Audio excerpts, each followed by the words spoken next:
नमस्कार. TV next मराठीच्या स्टुडिओमध्ये आज आपण एका महत्वाच्या आणि गंभीर विषयावर चर्चा करत आहोत. डिजिटल अरेस्ट डिजिटल अरेस्ट आणि त्या संदर्भात होणारी आर्थिक फसवणूक आणि त्याची पोटात येणारे प्रचंड मोठे जे अशी आकडेवारी. नुकतंच सहज जर आता चर्चा करण्यात आलं की 214 कोटी रुपयाची दर दिवशी ही फसवणूक यामध्ये होत आहे आणि अगदी 1.5 वर्षाचा हा सगळा डिजिटल अरेस्टचा नवीन प्रकार सुरू झालेला आहे फसवणुकीचा. त्यामध्ये आतापर्यंत 4,386 कोटीची फसवणूक झाल्याचं निदर्शनास आलं आहे आणि हा सगळा पैसा चीन पाकिस्तान सह नक्षलाईट एरियामध्ये वापरला जातो असंही धक्कादायक प्रकरण आलेलं आहे. या सर्व विविध पैलूचा वाप बघण्यासाठी दोन मान्यवर आपल्या ठिकाणी आहेत. माननीय विनयजी कदम हे 20 वर्षाहून अधिक काळ वकिली क्षेत्रात कार्यरत आहेत. क्रिमिनल बार असोसिएशनचे ते माजी अध्यक्ष होते. स्वागत सर. आणि त्याबरोबर प्रवीणजी कुंभोजकर हे आयटी क्षेत्रात गेले 25 वर्ष अधिक काळ कार्यरत आहेत.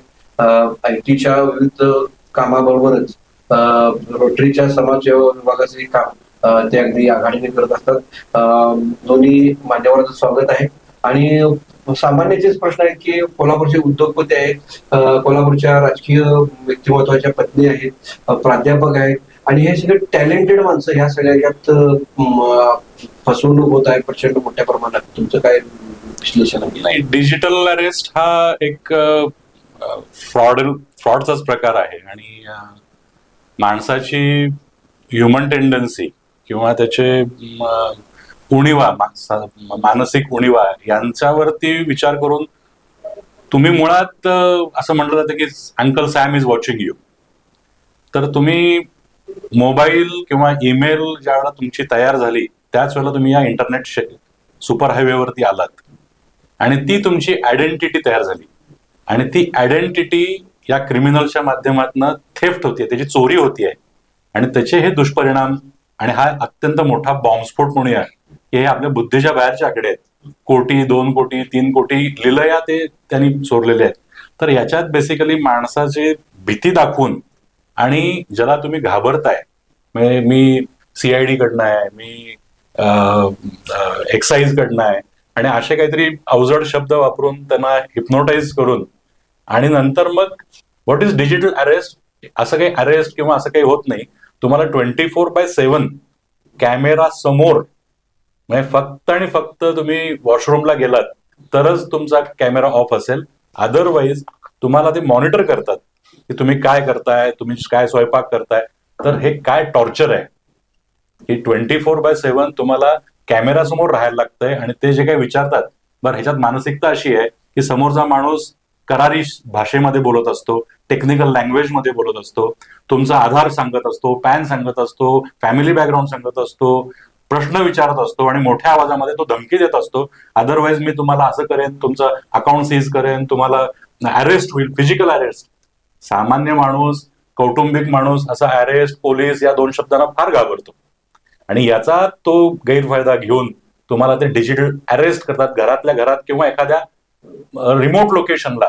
ते सांगतात की आम्ही तुम्हाला ऑब्झर्व करतोय, तुमच्या प्रत्येक गोष्टीवर आमचं वॉच आहे. आणखीन आणि मग माणसं बदलतात कॅमेऱ्यामध्ये, त्यांचे आवाज बदलतात, ते युनिफॉर्म मध्ये असतात, तुमच्या बॅकग्राऊंडला हे सगळे डिजिटल स्टुडिओ असतात ऍक्च्युअली आणि ते बॅकग्राऊंडला भारताचे फ्लॅग्स असतात किंवा CIDचा बोर्ड असतो, लोगो असतो. हे सगळं कॉम्प्युटरवरती तयार केलेलं अॅनिमेशन आहे. दिस इज आर्टिफिशियल इंटेलिजन्स. त्या आवाजामध्ये त्याचे डुप्लिकेट ऑफिसरचे आवाज त्याच्यावरती ऍड होतात आणि मग तो आपण तुमच्या माझ्यासारखा एखादा सामान्य नागरिक त्याला बळी पडतो. तर हे एक टेक्नॉलॉजीचं क्रूर निगेटिव्ह दृश्य आहे. चांगली टेक्नॉलॉजी जशी फायद्याची आहे तशी ही क्रिमिनल्सनी वापरलेली ही टेक्नॉलॉजी आहे आणि त्याच्यामध्ये हेरून तुमचा इंटरनेटवरचा डेटा, तुमचं सोशल इंजिनिअरिंग, तुमचे बाकीचे डिटेल्स, तुम्ही जे काही न कळत मोबाईलमध्ये ठेवलेले तुमचे सेटिंग्स, याचा हा दुष्परिणाम म्हणून तुम्ही अशा एखाद्या क्रिमिनलच्या जाळ्यामध्ये अलगद असं तुम्ही पडता आणि मग तुम्ही त्या प्रेशर खाली हिप्नोटाईज झालेला असता. 15 लाख 15 लाख 15 लाख तुम्ही ते पैसे ट्रान्सफर करता. ऑनलाईन पेमेंटचा हा आणखीन एक दुरुपयोग आणि मग तुम्ही त्या रॅकेटमधनं बाहेर येत नाही आणि मग त्याचा तुम्ही दुष्परिणाम भोगता. हे या सगळ्या पैलूची आपण चर्चा करू. हे जे चेकचे बाउन्स वगैरे आपण बघतो आणि हे अगदी अद्यावत असं आहे आणि पोलीस आणि कायद्याला हे मोठं आव्हान आहे किंवा ते नवीन डिजिटल अरेस्ट काय होतच नाही असं पण आहे, तरी लोक एवढे जातात. तर काय काय नेमकं करावं पोलिसांनी याच्यासमोर पुढचं काय आव्हान असणार? आव्हानापेक्षा सर्वसामान्य नागरिकांच्या दृष्टीने एक गोष्ट महत्वाची आहे, ती म्हणजे मूलतः डिजिटल अरेस्ट अशी कोणती संकल्पना भारतातल्या कायद्यामध्ये अस्तित्वात नाही. ही गोष्ट मूलतः समजून घेणं गरजेचं आहे. कारण डिजिटल अरेस्ट ही संकल्पनाच नसेल तर त्याच्यावर आधारित कारवाई होण्याचा प्रश्न उद्भवत नाही. नंबर 2, अरेस्ट करताना ज्याला डिजिटल अरेस्ट म्हटलं जातं, जसं कुंभोजकरनी मगाशी म्हटलं की तुम्हाला ते 24 तास कॅमेऱ्याच्या सर्व्हिलन्स खाली ठेवतात, प्रत्येकाला इतरत्र जाऊ देत नाहीत. याला आपण सोप्या मराठी भाषेत म्हणायचं झालं तर ह्याला म्हणायचं स्थानबद्धता. जी स्थानबद्धता भारतातल्या कायद्यानुसार जनरली राजकीय पुढारी वगैरे यांच्याकरता इंग्रजांच्या काळापासून चालत आली. म्हणजे उदाहरणादाखल नेताजी सुभाषचंद्र बोस जे भारतातनं निघून गेले ते स्थानबद्धतेतून निघून गेले. टिळकांना स्थानबद्ध केलं होतं, महात्मा गांधींना केलं होतं, नेहरूंना केलं होतं. ही स्थानबद्धता जी आहे, ही स्थानबद्धता सुद्धा कुठल्याही पोलिसाकडनं होत नाही. तर स्थानबद्धता ही बेसिकली करण्याचे मार्ग जे आहेत ते वेगळे आहेत. पोलिसांकडून गेलेल्या रिपोर्ट नंतर आपल्याकडे 2 पोस्ट आहेत, एक तहसीलदार तथा कार्यकारी दंडाधिकारी आणि दुसरे जिल्हाधिकारी तथा जिल्हा दंडाधिकारी. या दोघांनाच स्थानबद्धतेचे अधिकार आहेत. या व्यतिरिक्त स्थानबद्धतेचे अधिकार नाहीत. याची सुद्धा प्रोसिजर अशी आहे की तुम्हाला अगोदर नोटीस येते. नोटीस आल्यानंतर त्या नोटीसच्या अनुषंगाने तुमची सुनावणी झाल्यानंतर तुमचा स्थानबद्धतेचा आदेश पारित होतो. त्यामुळे अचानकपणे कोण तुम्हाला एक कॉल करतो आणि तुम्हाला स्थानबद्ध करतो असं घडत नाही. त्यामुळे ही बाजू समजून घेणं गरजेचं आहे. जर कुणाला तसा फोन आला तर त्यानं त्या दृष्टीने त्याबाबत अलर्ट राहणं गरजेचं आहे की मला यापूर्वी कुठली नोटीस आलेली नाही आहे किंवा मला असा कुठलाही आदेश अस्तित्वात नाही आहे. तो त्या व्यक्तीला, सामान्य नागरिकाला क्रॉस व्हेरीफाय पण करता येऊ शकेल की बाबा खरोखर माझ्यावर अशी तहसीलदार ऑफिसमध्ये फोन करून किंवा कलेक्टर ऑफिसला फोन करून ते करता येईल. पण लोक ते न करता घाबरून जातात. हे लोकांनी पहिलं टाळलं पाहिजे. दुसरी गोष्ट, पोलिसांकडून, कस्टमकडून किंवा आणि कुणाकडून डिजिटल अरेस्टमध्ये प्रामुख्यानं आपण आज कोल्हापूरमध्ये आहोत. कोल्हापूरमधल्या माणसाला सांगितलं जातं की तुमच्याकडे भोपाळमध्ये गुन्हा दाखल झालाय, तुमच्याबद्दल दिल्लीत गुन्हा दाखल झालाय आणि तुम्हाला मी अरेस्ट करतो, हे करतो. तर बेसिकली याकरता कायद्यामध्ये ज्या अटकेच्या तरतुदी आहेत ह्या समजून घेणं गरजेचं आहे. अटकेच्या तरतुदीबद्दल बोलायचं झालं तर ज्या ठिकाणी 7 वर्षापेक्षा कमी शिक्षा आहे त्या ठिकाणी तुम्हाला नोटीस दिल्याशिवाय तुम्हाला अटक होत नाही.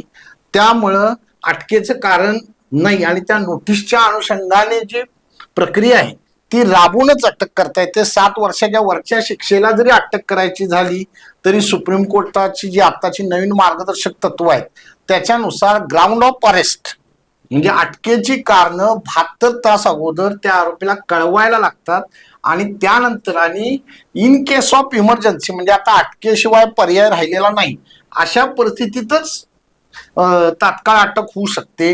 अशा परिस्थितीमध्ये दुसरी गोष्ट, जर कोण तुम्हाला अटक करत असेल तर स्थानिक पोलीस स्टेशन त्यामध्ये इन्व्हॉल्व असल्याशिवाय ती अरेस्ट होऊ शकत नाही.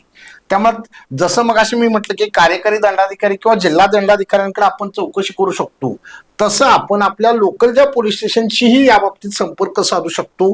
पण बऱ्याचदा आपण भीतीपोटी हे करत नाही. तेव्हा मूलतः असा कुणाला फोन आला तर त्यांनी या गोष्टी क्रॉस व्हेरीफाय केल्यास पुढच्या सगळ्या गोष्टी टळू शकतात. म्हणजे क्रॉस व्हेरीफाय एवढं हिप्नोटाईज करत जातात पटपट आणि तुमचं त्यांच्याकडे 6 महिन्याचा सगळा डाटा असतो. हो बरोबर. तुम्ही शर्ट कुठला घातलाय किंवा तुम्ही काल कुठल्या मित्राला भेटला इतपत ते सांगून त्याला त्या सायकोलॉजी पडत म्हणजे सायकोलॉजी पण दबाव आहे. बरोबर आहे. आपण जे मिळवलेले पैसे आहेत किंवा काय आहेत हे जर सांभाळायचे असतील तर आपल्याला थोडं तरी शानपण दाखवलं पाहिजे का आपण मिळवलेले पैसे दुसऱ्याच्या घशात घालणार आहे. तेव्हा त्यासाठी थोडं म्हणजे प्रामुख्यानं डिजिटल अरेस्ट ही संकल्पना कुठल्या अशिक्षित माणसाच्या बाबतीत घडत नाही. सुशिक्षित असतो, समाजातला प्रतिष्ठित असतो, त्याला कशा पद्धतीनं रिॲक्ट व्हायचं ह्याचं चांगलं ज्ञान असतं आणि त्यामुळं थोडंसं धाडस करणं याकरता गरजेचं आहे. आणि हे जर धाडस नाही केलं तर आपली फसवणूक होणार हे नक्की ठरवावं लागेल. कुंभोजकर सर, यामध्ये कुटुंबाचा किंवा आपल्या व्यक्तीचा संवाद कमी आलाय का? आणि मुळातच हे जे अरेस्ट होते त्यात त्याचे 2 नंबर जे आहेत किंवा त्याचे ब्लॅक व्यवहार पहिला हायलाइट केले जातात, म्हणजे तिथं पहिलं सर्चिंग केलेलं असतं. हाही प्रश्न आहे, परंतु ह्याचं मूळ कुठं आहे? टीप मिळते काय? तर टीप नाही मी मगाशी म्हटलं तसं की ज्या दिवशी तुम्ही मोबाईल घेतला तर मोबाईल घेतल्यानंतर ज्यावेळेला तुम्ही इन्स्टॉलेशन करता मोबाईलचं तर पहिला प्रश्न तो विचारतो की what is your email I D. Email I D या इंटरनेट महाजालामधली तुमची एक what we can say is digital identity, global ID आहे तो. प्रवीण कुंभोजकर हे नाव ठीक आहे, पण प्रवीण@sukrut.co हीच आयडी त्या मोबाईलला कनेक्ट होती आणि आम्ही त्याला म्हणतो की डिव्हाइस, कनेक्टेड डिव्हाइस.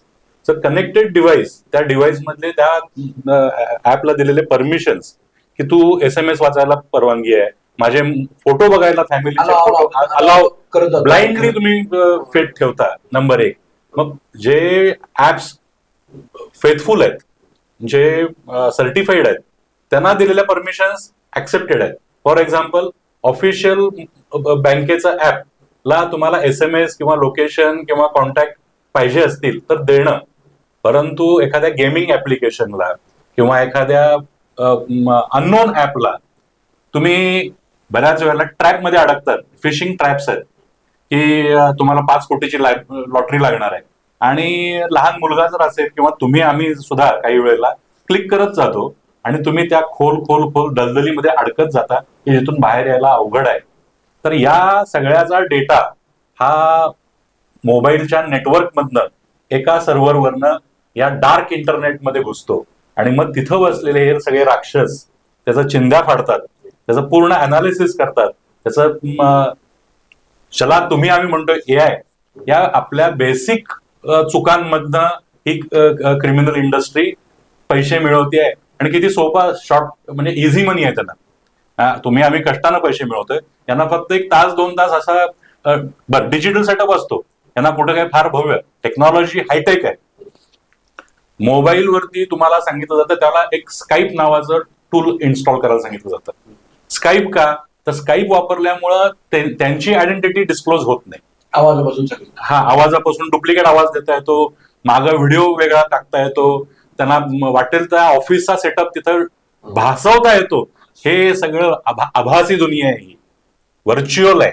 काहीही तुम्हाला खरं खोटं कळत नाही. मुलाला मुलीचा आवाज येतो, ती मुलीचा आवाज नसतोच, तो बोलणारा राक्षस असतो, पण आवाज सुंदर मुलीचा असतो. चेहरा मुलीचा असतो, तो चेहरा मुलीचा नसतोच, ते मॉर्फिंग केलेलं असतं. तर मग तुम्हाला ज्यावेळेला भीती घातली जाते की तर हा डेटा जो आहे, हा डेटा तुमच्या मोबाईल मधनं, तुमच्या विंडोज मधनं, तुमच्या लॅपटॉप मधनं हा काढून घेतलेला असतो. टिप द्यायला तुमचंच बिहेवियर, तुम्ही नेटवरती जे काही तुम्ही नको त्या ठिकाणी क्लिक करता, नाही त्या गोष्टींसाठी सर्च करता. स्टेटस ठेवता, मी मुंबईला गेलो, दुबईला गेलो, घरपोड्या होतात. काय कारण आहे? तुम्ही जगाला कशाला काय सांगताय? तुम्ही आनंदात राहा. तुमचा आनंद बघून जगाला वेळ नाही आता. तर यामुळे तुम्ही त्या ट्रॅप मध्ये अडकत जात आहे. म्हणजे 3 कोल्हापुरात घटना घडल्या. आता नुकतीच एका प्राध्यापिकेला झालेला आहे. एक प्रतिष्ठित राजकीय नेत्याच्या पत्नीला आणि तिच्याकडून ₹1,00,000 2-3 महिने काढून घेतले. एक मोठे उद्योजक, त्यांच्याकडे 200 लोक कामाला आहेत. असे उद्योजक तिथनं डिजिटल 2 दिवस ते एका हॉटेलमध्ये जाऊन राहतात आणि सगळं त्यांच्या मोहजालामध्ये अडकतात. तर आता हे कुठे मुंबई पुण्याला नाही तर अगदी आता कोल्हापूर झाले, उद्या कागल आणि खालीपर्यंत जाणार आहे. तर हे कुठं थांबतं, काय याकरता मगाशी कुंभोजकरनी म्हटल्याप्रमाणे आपला डेटा आपण किती शेअर करायचा ही गोष्ट, सोशली किती शेअर करायचा ही गोष्ट ज्याने त्याने स्वतः ठरवली पाहिजे. आपला डेटा जेवढा आपण शेअर करू तेवढा आपण इंटरनेटच्या मायाजाळात अडकत जाऊ. गुरफटत जाणार. उदाहरणार्थ मी मुंबई पुण्यात गेलोय, म्हणजे मी माझ्या जागेवर नाहीये. मी आज स्वित्झर्लंड ट्रिप करतोय, मी पॅरिस ट्रिप करतोय. म्हणजे स्वित्झर्लंड पॅरिस ट्रिप करणाऱ्या माणसाच्या खिशामध्ये पैसे आहेत, हा एक अजम्पशन आहे.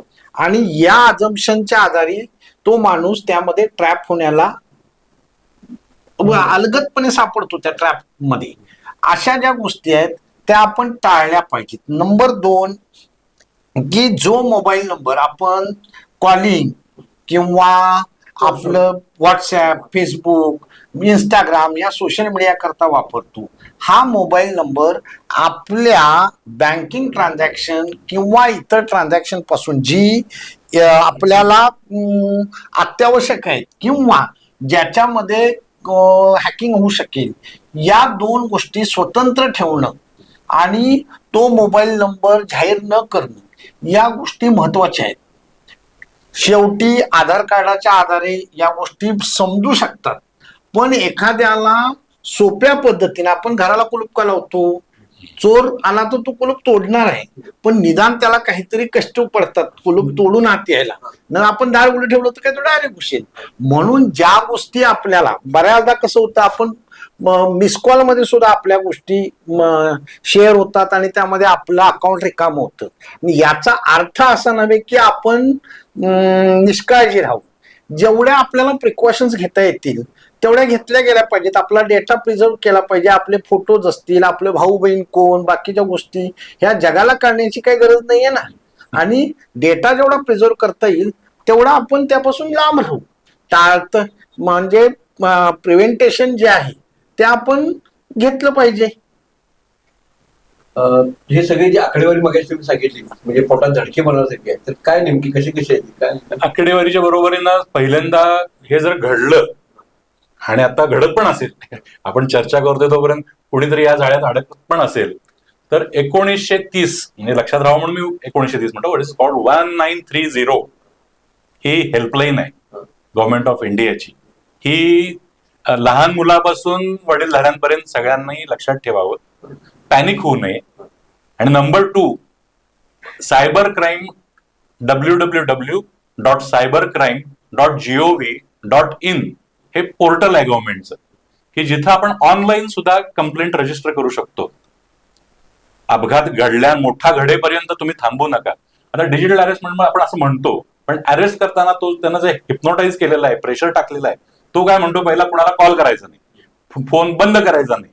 मग तुम्ही हे करणार कसं?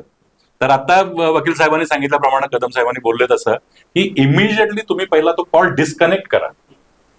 त्या सेकंदाला जेव्हा तुम्हाला शंका येते, अरे माझं खातंच नाही त्या बँकेमध्ये आणि हा सांगतोय की त्या खात्यावरती काहीतरी मोठी अमाऊंट तुम्ही चायनाला पाठवली आहे किंवा तुम्ही ड्रग्ज मध्ये काहीतरी बॉक्स पाठवलाय, मी कुरिअर साधं पोस्टात कधी गेलो नाही आतापर्यंत आणि हा काय मला सांगतोय, अशी ज्याला तुम्हाला शंका कुठेतरी येते आणि आता इथून पुढे आली पाहिजे, खरं जरी असलं तरी शंका होते, पण हे खरं खोटं करायला तुम्ही ताबडतोब तो फोन बंद करा, तो आलेले नंबर सेव्ह करा, जे काही तुम्हाला व्हॉट्सअपवरती काही इमेजेस आले असतील किंवा काय तर ते सेव्ह करून ठेवा, कॉल लॉग रिपोर्ट करा, त्याचे स्क्रीनशॉट्स घ्या, नंबर सेव्ह करा, एखादी लिंक आली असेल तर ती सेव्ह करा आणि या सगळ्यावरती एक 250 शब्दांचं टिप्पण करून तुम्ही ऑनलाईन FIR लॉग इन करू शकता.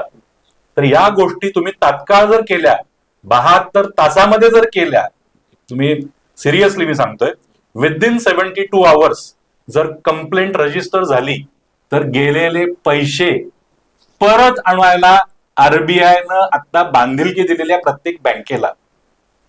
Is very interesting. परंतु ह्याच्यात जर तुम्ही काही दुष्काळजीपणा केलेला असेल, निष्काळजीपणानं वागला असाल, काही चूक केलेली असेल आणि 72 तासापेक्षा लांब नंतर तुम्ही जर पोलिसला किंवा यांना जर तुम्ही कॉल करत असाल, तर मग तोपर्यंत ते पैसे आणखीन 5 बँकांमधनं पुढे जाऊन नायजेरिया किंवा चीन किंवा पाकिस्तानला गेलेले असतील. You are helpless. तुम्ही बोला 111 कोटीचा घोटाळा झाला गुजरातला आणि 65 बँकांना ते एवढ्या पैसे, ते काय नेमकं? ओके, डिजिटल अरेस्टचं प्रमाण हे गेल्या 1.5 वर्षातच वाढलेलं आहे. त्याच्या आधी पण होतं, हनी ट्रॅप्स होते, फिशिंग स्कॅम्स होते, लॉटरी स्कॅम्स होते, असे शेकडो ब्रिलियंट ब्रेन्स, म्हणजे IITians असतील किंवा आणि कोणी असतील, परंतु ब्रेन्स आहेत आणि ह्याच्यामागे भव्य दिव्य सेटअप्स आहेत टेक्नॉलॉजीचे. इज नॉट असं नुसतं एक लॅपटॉपवरती किंवा कुठे झाडाखाली बसून करतात ते, पण त्याच्या मागे परत त्यांना आणखीन सपोर्ट देणारी इन्फ्रास्ट्रक्चर टेक्नॉलॉजी ही बाहेरची पण आहे, भारतातली पण आहे. It's a cyber crime, it's a cyber attack. Cyber attack फक्त गव्हर्नमेंट ऑफ इंडियाच्या वेबसाईटला झाला म्हणजे असं नव्हे, तुमच्या आमच्यावरती पण बॉम्ब पडला तर तो हल्लाच आहे. तसे हे बॉम्ब स्फोटच आहेत, हे फक्त हे डिजिटल आहेत. तर आकडेवारीच्या विचारात जर घेतलं तर साधारणतः तुम्ही मगाशी आकडा सांगितला तो फार मोठा आहे, 4,000 कोटी इज अ बिग अमाऊंट. फक्त ह्याच्यामध्ये अरेस्टचं प्रमाण किंवा पकडण्याचं प्रमाण हे 1% आहे. कारण म्यूल त्याच्यात बँकांचा विषय आहे. बँकांना आरबीआयनं दिलेल्या गाईडलाईन्स प्रमाणे बँकांना आपण कमिशन देतो, बँकांना आपण फीज देतो. हे कशाचे देतो? त्यांना सर्व्हिस प्रोव्हायडर या कॅटेगरीत टाकलेलं आहे. त्यामुळे सर्व्हिस देत आहेत म्हणजे सेवा देत आहेत म्हणजे त्यांना त्या पैशाची काळजी घेणं हे बँकेची जबाबदारी आहे. तर जबाबदारी जर त्यांची असेल तर जर पैसे माझे गेलेत म्हणून मी तक्रार देतोय तर ते परत आणण्याची जबाबदारी पण बँकेची आहे. आणि ह्याच्यामध्ये आरबीआयचं त्यांची तक्रार रेकमेंडेशन एकच आहे की विदिन 72 आवर्स तुम्ही पोलीस FIR करा, 1930 ला कळवा. 1930 ला कळवल्यानंतर इमिजिएटली विदिन 5-10 मिनिट्स त्या अकाउंटवरचे सगळे ट्रान्झॅक्शन सीज केले जातात ज्या अकाउंटला तुम्ही पैसे पाठवलेले आहेत. म्हणजे तिथून ते पैसे जरी पुढे गेले तर परत जर त्या अकाउंटला पैसे आले तर तुमचे जेवढे काही पैसे होते ते ब्लॉक केले जातात. हा एक अत्यंत जमेची बाजू आहे. तरी सुद्धा 3 कोटी 2.5 कोटी 72 लाख हे जे काही गेले याच्यातले रिकव्हरी झालेली रक्कम ही अत्यंत निग्लिजिबल आहे, कमी आहे, फार कमी आहे.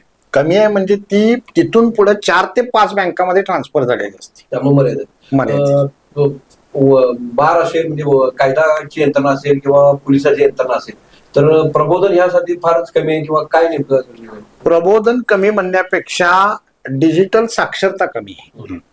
लोक सर्वसामान्य नागरिकांची परिस्थिती अशी आहे, मला कॉल करता येतो, मला व्हॉट्सअप कॉल करता येतो, मला इंस्टाग्राम अकाउंट हँडल करता येतं, पण मला त्यामधल्या ज्या सेटिंग्स आहेत किंवा बाकीच्या गोष्टींची मला पूर्ण माहिती नाही. मला जी माहिती आहे ती जुजबी माहिती आहे आणि त्याच्या आधारे त्या गोष्टी केल्या जातात. मगाशी यांनी सांगितल्याप्रमाणे माझा अकाउंटच नाहीये. अकाउंट असताना सुद्धा काही कालावधी करता मोबाईल नंबर बँकेच्या सर्व्हर मधला आपला मोबाईल नंबर चेंज केला जातो जेणेकरून OTP दुसरीकडे जातो. अशा परिस्थितीत सुद्धा आपल्याला 72 तास जरी उलटून गेली तरी तक्रार करता येईल. याचं कारण तो सर्व्हर मधला मोबाईल नंबर बदललाय. हे काय वॉशआउट करता येण्यायोग्य गोष्ट नाही. जेव्हा डेटा घेतला जाईल बँकेचा तेव्हा त्यामध्ये कळेल की तो सर्व्हर कुठल्या IP ऍड्रेस वरून तो मोबाईल नंबर बदलला किंवा बाकीच्या गोष्टी झाल्या. त्यामुळे तक्रार ही त्यातली महत्वाची भाग नाही. आज कसं होतं, तक्रारच होत नाही म्हणून बऱ्याचदा गुन्हा घडत जातो. तक्रार होणं गरजेचं. आणि दुसरं महत्वाची गोष्ट म्हणजे मगाशी म्हटल्याप्रमाणे पार्सल मध्ये तुमच्या हे सापडलं, ड्रग्ज सापडले, काही सापडलं. पार्सल पाठवणारा तरी मी नाही आहे, पार्सल पाठवणारी वेगळी व्यक्ती आहे, मी त्याचा कस्टोडियन नाही आहे. नंतर ते कॅरी करणारा कुरिअर आहे. जोपर्यंत ते पार्सल माझ्या हातात येत नाहीये तोपर्यंत त्या बाबतीत माझ्यावर कुठला गुन्हा होऊ शकत नाही. ही बेसिक सायकोलॉजी समजून घेणं गरजेचं आहे. ते ज्या वेळेला माझ्या ताब्यात सापडेल त्यावेळेला गुन्हा होईल.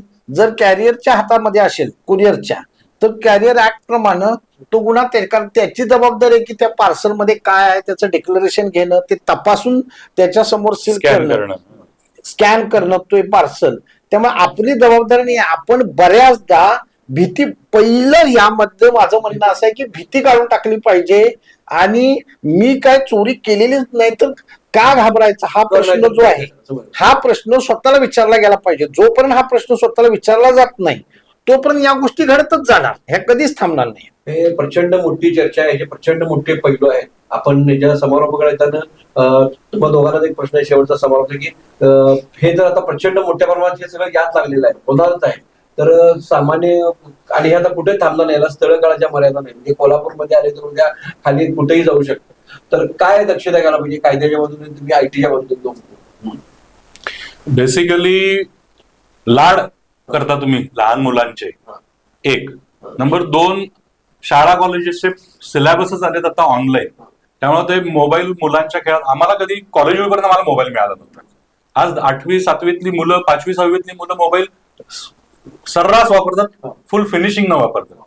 तर प्रिकॉशन्स तर घ्यायला पाहिजे. आता त्यांना वापरण्याशिवाय पर्याय नाहीये. ऑस्ट्रेलिया देशानं कायदा केला की मोबाईल वापरायचा, तसं होणं गरजेचं आहे का आपल्याकडे शालेय विद्यार्थी? पर्याय राहिलेला नाही. तुम्हाला आता झूम आणि रिमोट लर्निंग आणि वर्क फ्रॉम होम याच्यामध्ये हे युसेज तुम्ही अशा गोष्टी टाळू शकणार नाहीये. पण प्रिकॉशन्स घेणं, ऍपला दिलेल्या परमिशन्स या एखाद्या नॉलेजेबल इंजिनियर कडून ते एकदा तुमचा मोबाईल सेटिंग करून घेणं नंबर 1. नंबर 2 की वकील साहेबांनी सांगितलं त्याप्रमाणे की बिझनेस ट्रान्झॅक्शन साठी एक आयडेंटिटी आणि फन आणि कम्युनिकेशन साठी एक आयडेंटिटी जर ठेवली तर त्याच्यामध्ये तुम्हाला ह्याचं प्रमाण भरपूर कमी करता येईल. नंबर 2. नंबर 3 की तुम्हाला बेसिक अनोळखी लोकांशी खुलासेवार बोलू नका. मी असं केलं, बढाया मारू नका फोनवरती. तुमचे जे प्रायव्हसी फीचर्स आहेत की तुमचे फोटोज असतील फॅमिलीचे किंवा वैयक्तिक काही इन्फॉर्मेशन असेल, ओटीपीज असतील, पासवर्ड्स असतील, हे लोकांशी शेअर करू नका. त्यामध्ये की पहिला 2 फोन लोकांच्याकडे असायचे. आयटी कंपन्यांनी किंवा मोबाईल कंपन्यांनी भाडं वाढवल्यामुळे आता लोक एकच फोन वापरतात. मग कशी होणार? नाही, याबद्दल असं म्हणता येईल, पहिली बेसिक गोष्ट, माणूस आहे, मोंबचकर साहेबांनी म्हटल्याप्रमाणे किती काही झालं तरी सर्वसामान्य माणूस हा वागायचा तसाच वागतो. त्यामध्ये काय फार मोठा फरक पडत नाही. फक्त माझं ह्याच्यावरचं सजेशन असं आहे की सत्सद विवेक बुद्धी जागृत ठेवावी. सत्सद विवेक जागृत बुद्धी ठेवावी म्हणजे अननोन नंबरवरून लिंक आली, मला नाही लिंकला कनेक्ट व्हायचं आहे, अननोन नंबरवरून मला एखादा मेसेज आलाय, मला तो फोटो डाउनलोड करायचा नाहीये, हे ज्या वेळेला आपण मनाशी ठरवू. सर्वसामान्य माणसाचे कॉन्टॅक्ट फार कमी आहे, म्हणजे एखाद्याच्या याच्यामध्ये 50-100च असतात. मोठे कॉन्टॅक्ट कोणाकडे असतात असा वर्ग 3 ते 4% आहे. बाकीचे 95-96% लोकांचे कॉन्टॅक्ट फार कमी आहेत. मग त्या परिस्थितीमध्ये त्यांना ते सांभाळता येऊ शकतं ना की बाबा मला गृहिणी आहे की त्यांचे कॉन्टॅक्ट असून किती असणार आहेत, 50-100. त्यांनी अननोन नंबरला लिंक करू नये, अननोन नंबरवरून आलेला फोटो शेअर करू नये किंवा अननोन नंबरवर फोटो शेअर स्वतःचा करू नये. या गोष्टी सांभाळल्या तरी बऱ्याच गोष्टी. कारण बाकीचे जे 4 ते 5% लोक आहेत त्यांच्याकडे त्यांच्या यंत्रणा आहेत, त्यांच्या अनेक गोष्टी आहेत, त्याच्या आधारे हे टाळता येऊ शकेल. टाळता येणार नाही मी असं म्हणत नाही की हे होणारच, म्हणजे क्राईम होणार नाही. क्राईम हा कधीच थांबत नाही. फक्त आपण त्याचं स्वरूप बदलतं. त्याला कधी नाव डिजिटल अरेस्ट द्या, कधी ते फिशिंग द्या, कधी तुम्ही आणि दुसरं काहीतरी द्या, हनी ट्रॅप द्या, पण हे घडणारच आहे. आपलं प्रिव्हेंटेशनसाठी स्वतःची सत्सद विवेक बुद्धी जागृत ठेवणं हा यातला सगळ्यात महत्वाचा भाग आहे. ज्यानं सत्सद विवेक बुद्धी जागृत ठेवली त्याचं नुकसान कमी होईल. सत्सद विवेक बुद्धी जागृत नाही ठेवली त्याचं नुकसान जास्त होईल. आपण कोल्हापूर जिल्ह्याचा विचार करतो, एकच आयटी सेल तो बी डीएसपी करण्यात आहे, तर तसं प्रत्येक पोलीस स्टेशन असं काय आवश्यकता नाही आहे, कारण शेवटी सर्व्हरवरचाच खेळ आहे ना सगळा. समारोप करताना तुम्ही काय करणार? बेसिकली ऍपचे परमिशन्स तुम्ही सांभाळले पाहिजेत. वडीलधाऱ्यांना लक्षात येत नसतं तर फायनान्शियल ट्रान्झॅक्शन्स बॅलन्सेस अकाउंटमध्ये मिनिमम राहावेत की बसणारा दणका कमी बसेल. आणि नंबर 3, असं जर काही एखादा तुम्हाला म्हणजे विटनेस झालाच तुम्हाला घटना, तर पॅनिक न होता रीतसर तुम्ही तात्काळ बेसिसवरती सेम डे तुम्ही इमिजिएटली 1930 आणि cybercrime.gov.in या पोर्टलला ऑनलाईन रजिस्टर करा. 1930 ला तुम्ही केल्यानंतर इमिजिएटली ज्या अकाउंटला तुमचे पैसे ट्रान्सफर झालेत ते अकाउंट फ्रीज होतं. आणि हे रिअल टाइम बिझनेस आहेत त्यामुळे ते ताबडतोब ते बँक टू बँक होऊ शकतं. आणि भरीसभर तुम्ही नियरेस्ट पोलीस स्टेशनला FIR करा आणि FIR केल्याची प्रत बँकेला दाखवा आणि बँकेला याच्यात थर्ड पार्टी इन्व्हॉल्व्ह करून घ्या. म्हणजे मुख्यतः याचा समारोप असा होईल की आपण किमान कोणाशी तरी त्या विषयावर बोललं पाहिजे. जे आपण स्वतःपुरतच ठेवतो हे न करता त्यातल्या त्यात आपल्या विश्वासू माणसाशी कम्युनिकेशन केलं पाहिजे, जेणेकरून आपलं जरी धाडस नाही झालं त्या सायकोलॉजीमध्ये तरी ती व्यक्ती पुढे होऊन काहीतरी करू शकेल. म्हणजे त्याचं समयसूचकता दाखवली पाहिजे. त्या बाबतीत या समारोहात एक म्हण आहे की आपण जर नंदागड आहे असं सांगितलं तर लोक कपडे घालतील, आपण जर झाकून ठेवलं तर लोक काहीच करणार नाही. तर अशा ह्या सर्व विविध पैलू आहेत आणि आपण दक्षता घ्यावी. टोल फ्री नंबर आहे, सायबरची वेबसाईट आहे आणि खुलेपणानं आपण आपलं एकदा चुकलोय किंवा आपण अडकलोय हे जर सांगितलं तर सगळे लोक त्याला विविध पैलूनं मदत करतील. या चर्चा पुढे चालूच राहतील. पुन्हा एकदा आपण एक महिन्यानं आणि पुढच्या वेळी वेगवेगळ्या पैलूनं त्याच्यावर चर्चा करत राहू. हे दोन मान्यवर कदम सर, कुंभोजकर सर इथं आले.